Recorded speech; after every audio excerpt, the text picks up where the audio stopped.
Génie de la programmation, David Perry naît à Lisburn, en Irlande du Nord, en 1967. À l'âge de 15 ans, il réalise son premier jeu et fait connaître ses créations dans les pages d'un magazine spécialisé. 2 ans plus tard, il s'envole pour Londres et travaille sur de multiples conversions de jeux à succès pour micro-ordinateurs, dont Teenage Mutant Ninja Turtles. Puis, un soir de 1991, il reçoit un appel de Virgin Games USA qui fait au jeune développeur alors âgé de 24 ans une offre qu'il ne peut pas refuser. Il découvre les États-Unis et réalise son premier titre sur le sol américain, Global Gladiators, en partenariat avec l'incontournable chaîne de fast-food McDonald's. La cartouche reçoit un excellent accueil et pousse le jeune programmeur à poursuivre dans cette voie. Quelques mois plus tard, Cool Spot voit le jour et surprend tout le monde. Tout comme Global Gladiators, Cool Spot est avant tout un placement produit. En l'occurrence, son héros, la capsule Spot, est la mascotte de la marque 7-Up.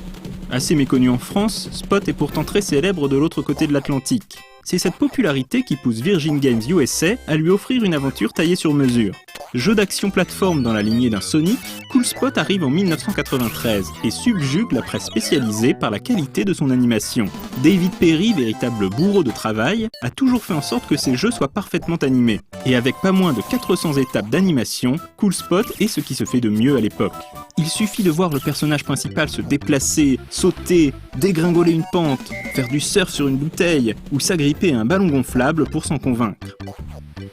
Sa démarche totalement décontractée et son look irrésistible font craquer les joueurs qui ont la chance de voir débarquer la capsule sur Mega Drive, Super Nintendo, mais aussi Amiga, PC et consoles portables. C'est la pagaille dans le monde de Spot. Ses congénères ont disparu et le héros doit alors tout faire pour les délivrer en récupérant suffisamment de pastilles rouges.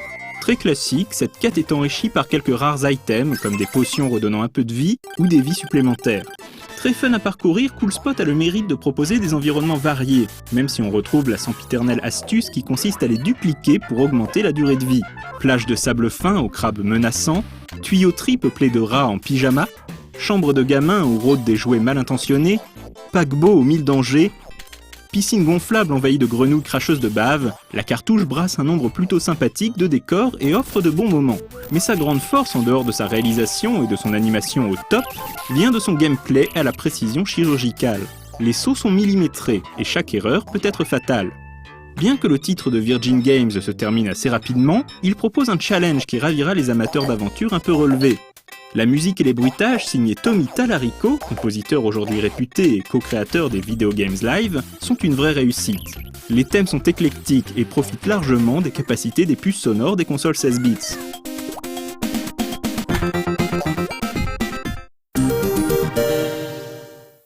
Pour se dépêtrer des ennemis, Cool Spot peut lancer des projectiles tout en profitant de ses dons d'équilibriste. Très agile, le personnage peut ainsi bondir de ballon en ballon, effectuer de longs sauts, s'aider de bulles de savon pour atteindre des endroits surélevés, ou encore s'agripper aux cordes, aux tiges de fer et autres lacets. Chose appréciable, l'échelle des personnages a été parfaitement respectée, si bien que l'on a constamment l'impression d'évoluer dans un monde aux proportions démesurées. Un peu à la manière de Chip and Dale Rescue Rangers, que nous avons présenté dans un précédent épisode de Retro & Magic. David Perry n'a jamais caché son amour pour la 16 bits de Sega, et c'est en toute logique que Cool Spot a été conçu sur ce support. Aujourd'hui, on aime faire des comparatifs entre telle ou telle version, mais ces pratiques existaient déjà dans les années 90. Si la version Amiga, trop perfectible, a vite été oubliée par les magazines, il y a eu une bataille féroce pour savoir qui de la Mega Drive ou de la Super Nintendo l'emportait. Les deux versions dans l'ensemble se valent, mais assurent dans des domaines différents. La console de Nintendo peut se targuer de proposer des dégradés plus travaillés et des couleurs plus resplendissantes, tandis que la machine de Sega peut s'appuyer sur un son plus agréable, un meilleur gameplay et une animation supérieure. Quelle que soit la version, l'expérience est vraiment à la hauteur. En ce qui concerne les moutures Game Boy, Game Gear et Master System, le résultat est des plus honorables. Sur la console monochrome, Cool Spot s'adapte bien aux différentes nuances de gris et profite de graphismes soignés et d'une animation assez surprenante pour le support, bien que légèrement saccadée. Sur Game Gear et Master System, le constat est identique mais avec la couleur en plus, un visuel plus fin et un meilleur taux de rafraîchissement.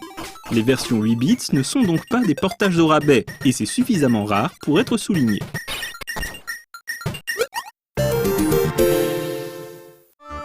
En 1996, la mascotte de 7-Up participe à une seconde aventure sur Mega Drive, intitulée Spot Goes to Hollywood.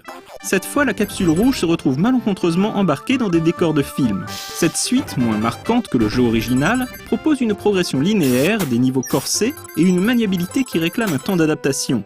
Désormais, Spot se déplace dans un univers en 3D isométrique, ce qui oblige le joueur à bien évaluer les distances. Les graphismes sont plutôt jolis, et certains passages sont amusants, mais le titre reste assez oubliable. L'humour est présent, comme lorsque Spot fuit un tyrannosaure en utilisant un tricycle, mais cela ne suffit pas à marquer durablement les esprits. Les adaptations Saturn et PlayStation, signées Burst, ajoutent des séquences animées de qualité mais conservent les mêmes défauts que la version 16 bits. Difficulté mal dosée, manque de variété visuelle avec uniquement 3 thèmes graphiques et ambiance passe-partout.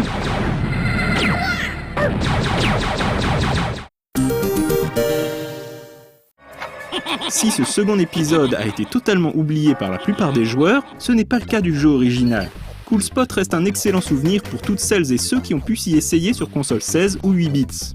S'il n'atteint pas l'excellence d'un Aladdin, Cool Spot demeure pourtant un des meilleurs jeux de plateforme du début des années 90. Et si Spot a aujourd'hui disparu des écrans, il faut bien admettre que cette capsule avait quand même une sacrée bonne bouille.